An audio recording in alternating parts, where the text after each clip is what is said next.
ছোট পর্দার জনপ্রিয় অভিনেত্রী তাসনিয়া ফারিন এবার ঢালিউড মেগাস্টার শাকিব খানের সঙ্গে অভিনয়ের ইচ্ছা প্রকাশ করেছেন। তাও আবার শাকিবের হাত ধরে এক মঞ্চে দাঁড়িয়ে। তার পাশেই তখন ছিলেন অভিনেতা আফরান নিশো। অনুষ্ঠানে আফরান নিশোকে খোঁচা মারতেও ছাড়েননি এ অভিনেত্রী। ঘটনাটি ঘটে মেরিল প্রথম আলো পুরস্কার 2024-এর জমকালো অনুষ্ঠানে। উপস্থাপনার ফাঁকে মঞ্চে শাকিবকে কাছে পেয়ে তার কাছে সিনেমার সুযোগ চাইতে দেরি করেননি তাসনিয়া ফারিন।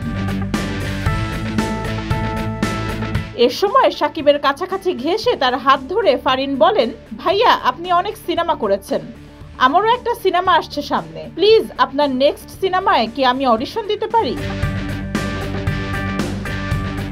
এরপর পাশ থেকে ফারিনকে উদ্দেশ্য করে আফরান নিশোকে বলতে শোনা যায়, তাই না, এখন থেকে তাকে দেখে কাজ করতে হবে।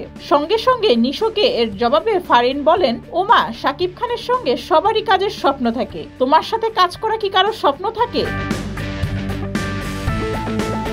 পাশ থেকে হাসি মুখে ফারিনকে উদ্দেশ্য করে শাকিব খান বলেন, তোমার অডিশন লাগবে না।